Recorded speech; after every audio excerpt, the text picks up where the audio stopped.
Namaskar. A very warm welcome to all the learners. Today, I, Professor Shatisha, from School of Interdisciplinary and Transdisciplinary Studies IGNOU, is going to discuss with you on the topic Water Resources and Economic Development. In the previous session, we have discussed about global water resources and emerging water crisis.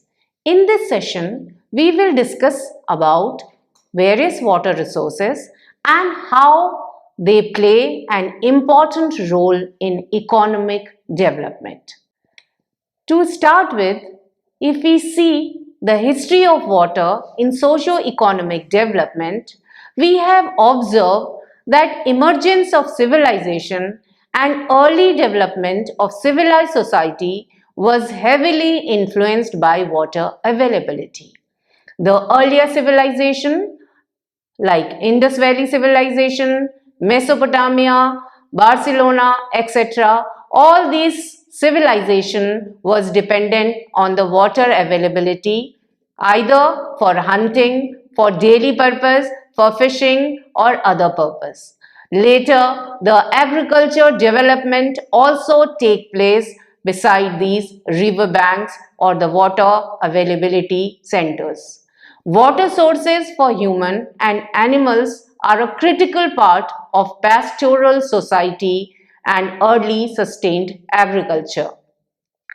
The beginning of the Industrial Revolution was predicted on water power and a regular water supply for industrial processing, various activities, whether it is cooling or other processing purposes.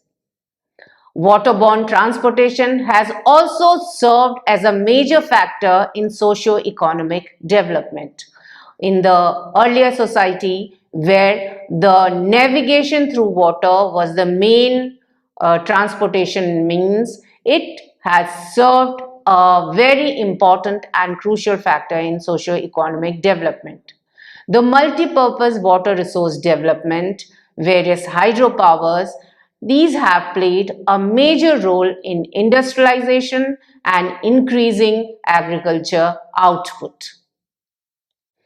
Although the amount of water which is available on earth is more or less constant, but if we see that around 97.3% is contained in the ocean, which is approximately 1,316 million cubic kilometer.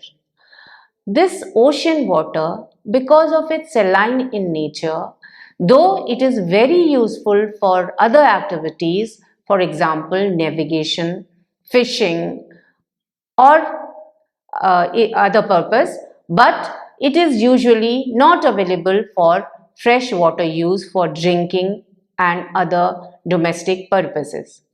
The amount of fresh water which is available on earth is only 3% or less than 3%.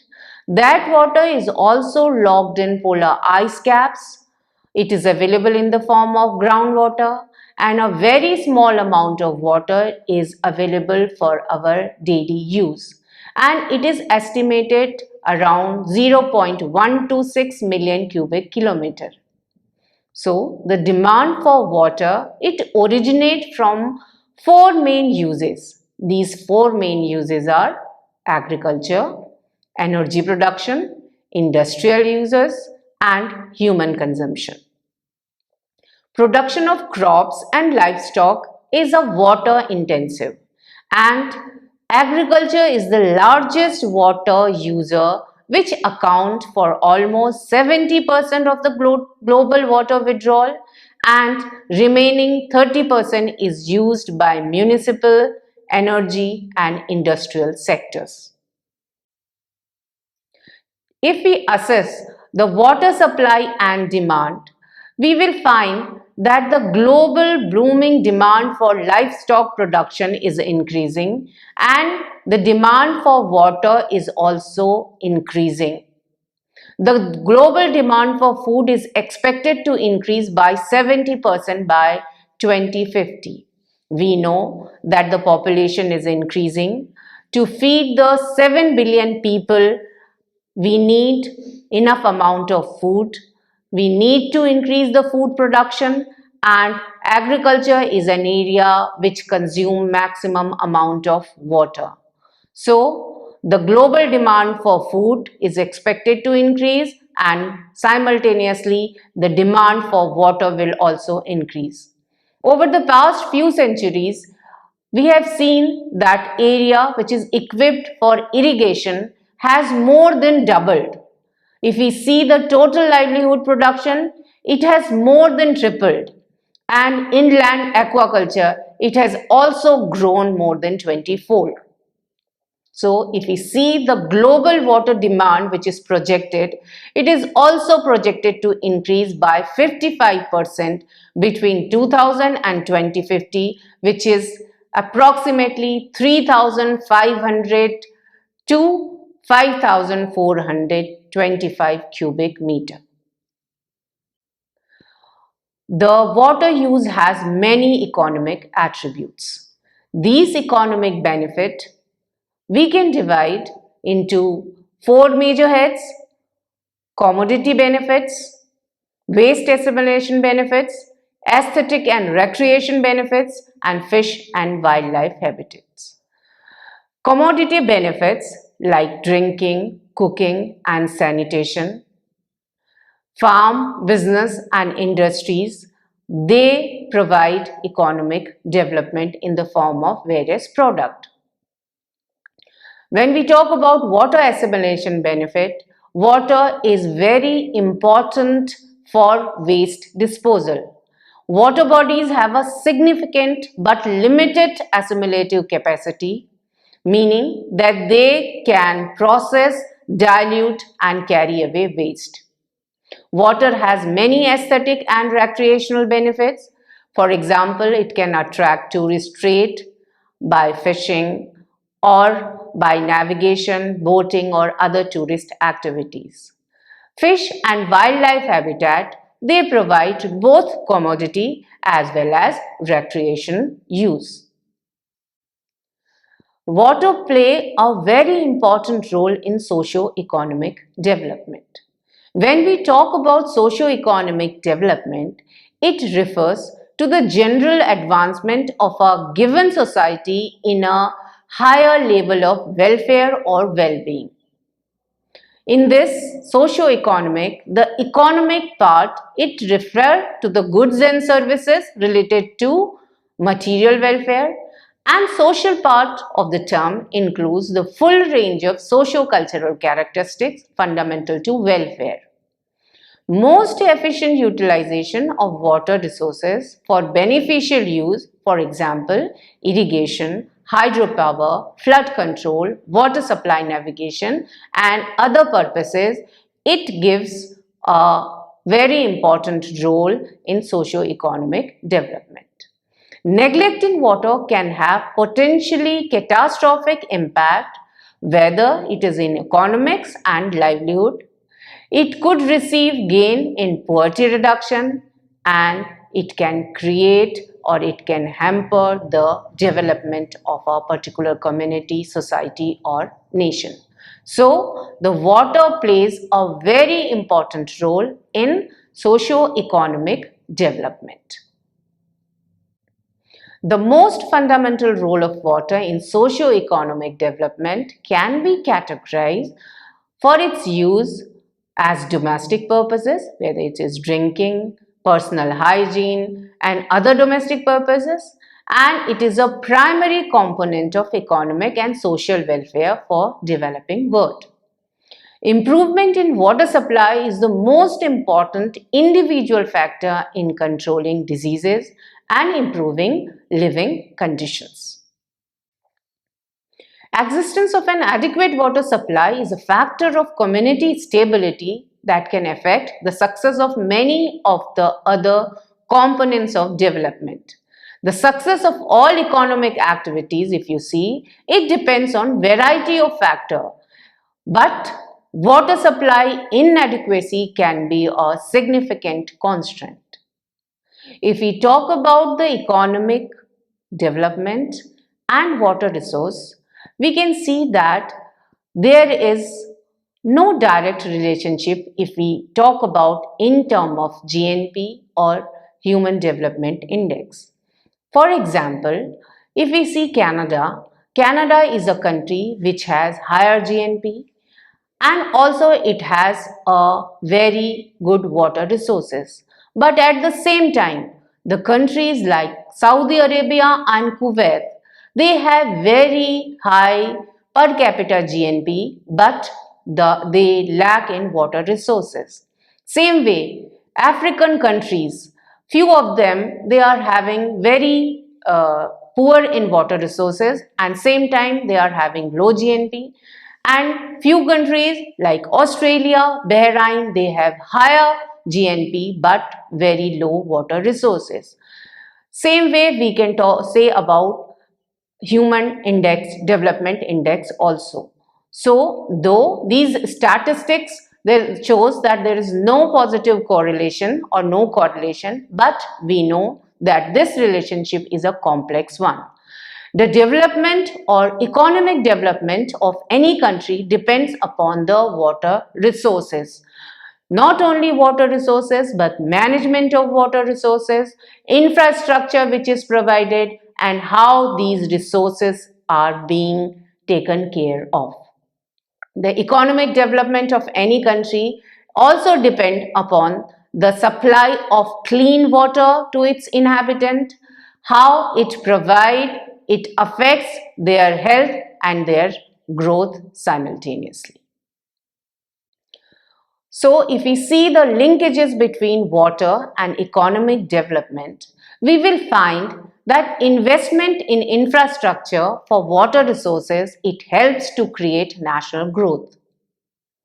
Investment in water infrastructure, especially in the agriculture sector, it has resulted in poverty reduction and economic growth in many countries.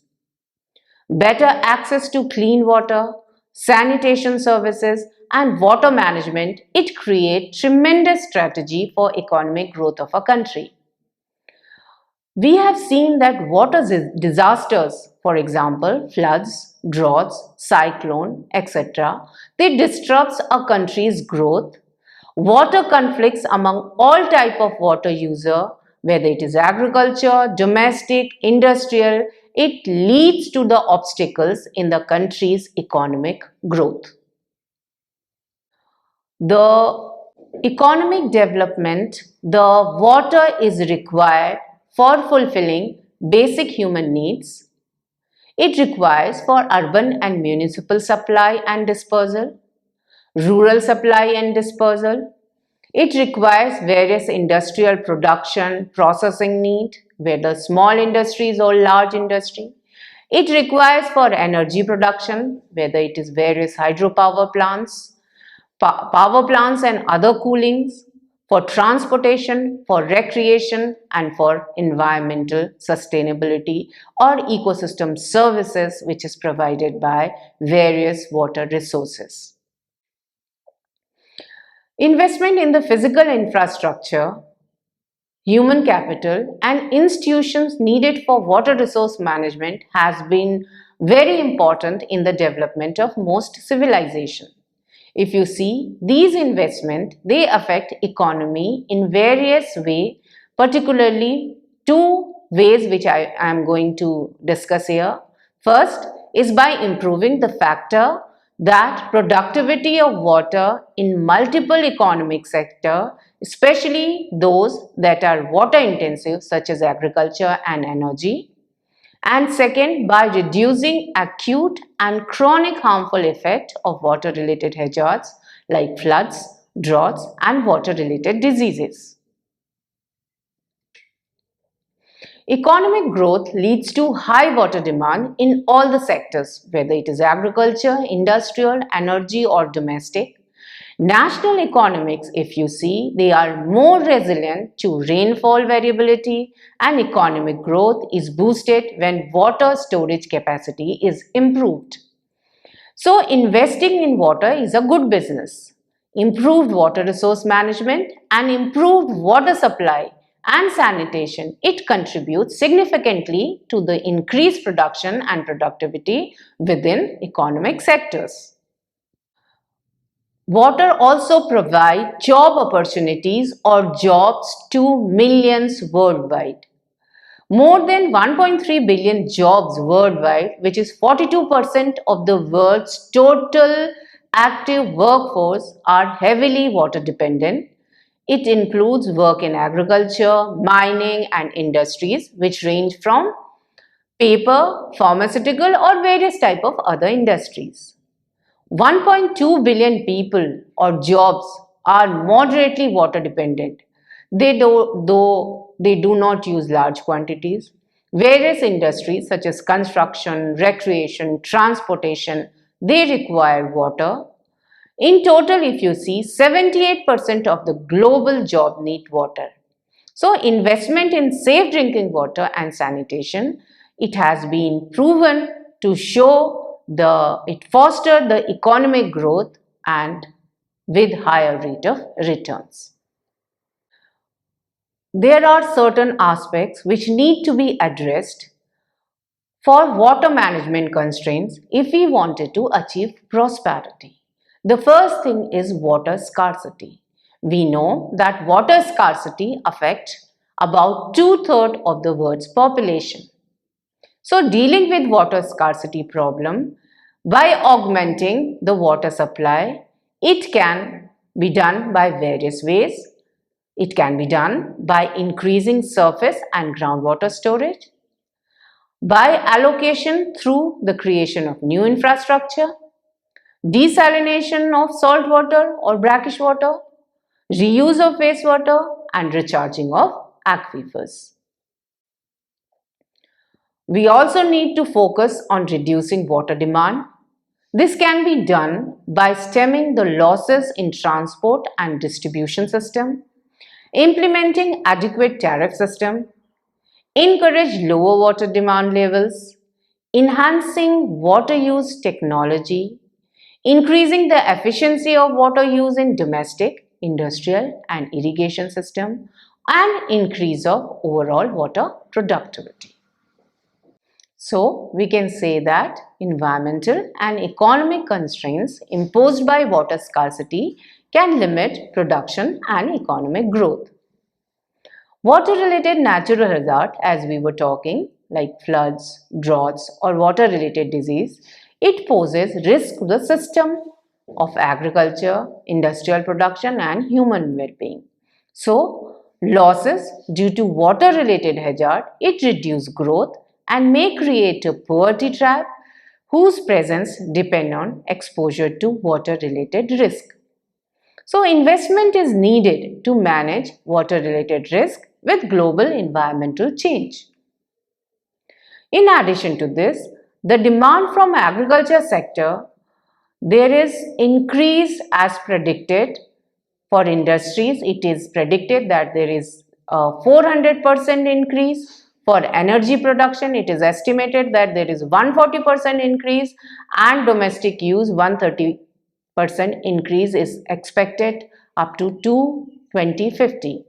So, accelerated urbanization and the expansion of municipal water supply and sanitation system, it would also contribute to the rising demand. If we see that changing consumption patterns, which include shifting diets toward highly water-intensive food, such as meat, such as beef, such as coffee, it has still worsened the situation. For example, for production of 1 kg of beef, we need 15,000 liters of water. So it has worsened the situation. While a person may drink 2 to 4 liters of water a day, if it takes 2,000 to 6,000 liters of water to produce a person's daily food. Water is also important for food security, crop growth, livestock, and food markets. So, lack of water can be a major cause of famine and undernourishment, especially in the areas where people depend on local agriculture for food and livelihood. For achieving the economic prosperity or higher economic growth, we need to reduce the water demand. There are several ways by which we can reduce the demand. So, demand can be achieved, the reduction in the demand can also be achieved by controlling other aspects that are not directly related to water but which are equally important. For example, we can reduce the demand of water by controlling demographic growth, by controlling population, by increasing the efficiency of the use of goods that consume water, particularly in food products and in their production process and supply chain. We can promote appropriate land use planning for better water management, for reduction in water demand. We can attenuate the effect of climate change on water through various mitigation and adaptation measures. So, reducing the demand of water can be achieved by various means and it is directly linked with the economic growth. The major focus of economic prosperity as far as water resources are concerned, they lies on integrated water resource development and management, water resources assessment and impact of climate change on water resources, protection of water resources, its quality and aquatic ecosystem, water and sustainable urban development and drinking water supply and sanitation, water for sustainable food production and rural development and drinking water supply and sanitation, and mechanism for implementing and coordination of global, national, local levels. So, our major focus for economic prosperity as far as water resources is concerned should be on various type of water resource management, whether it's mitigation and adaptation by various climate change activities or protecting of water resources, its quality, its quantity, the pollution caused by agriculture, its sanitation, etc.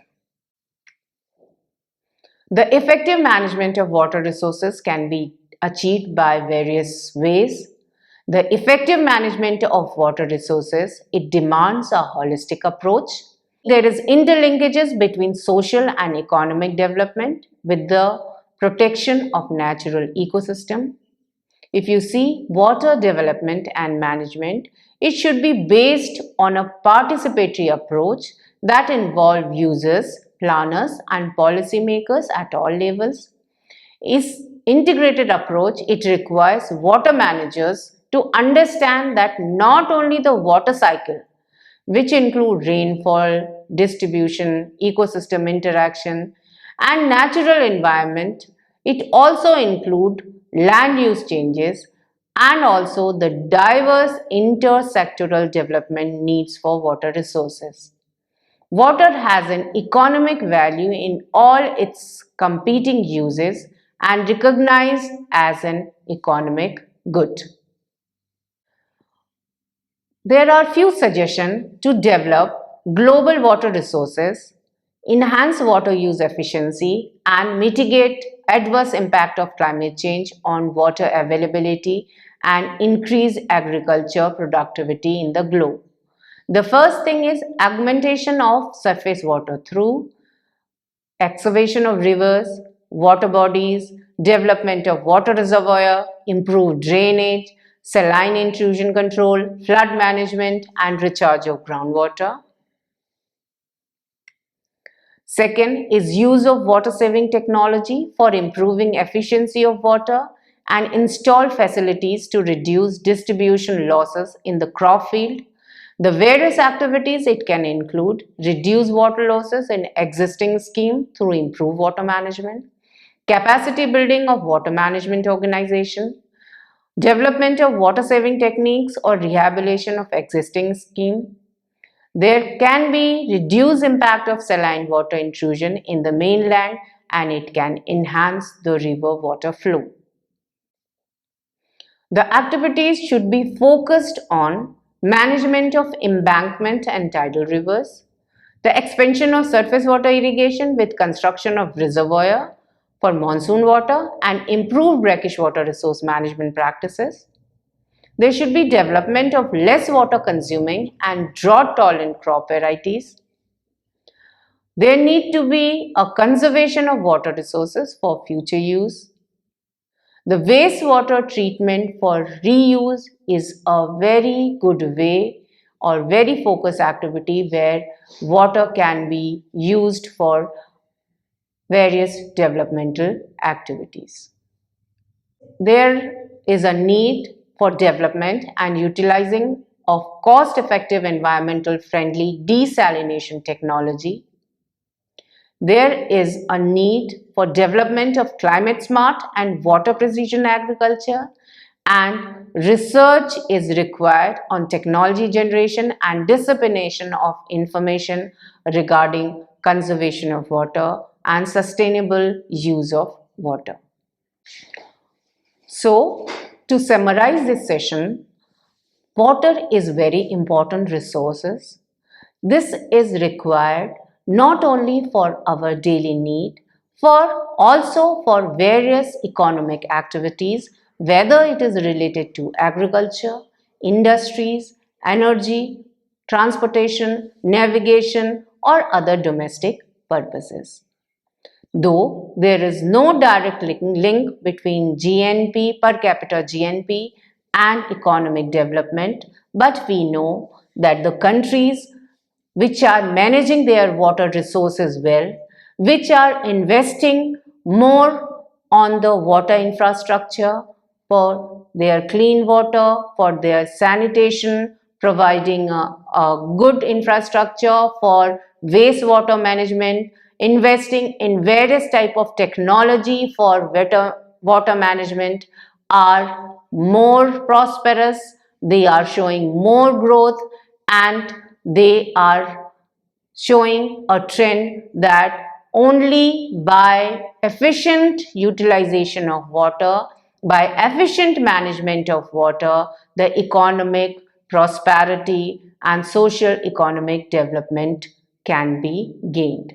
So we can say that there is a complex but direct link between the use of water resources, between judicious use of water resources and economic development of any country. Thank you.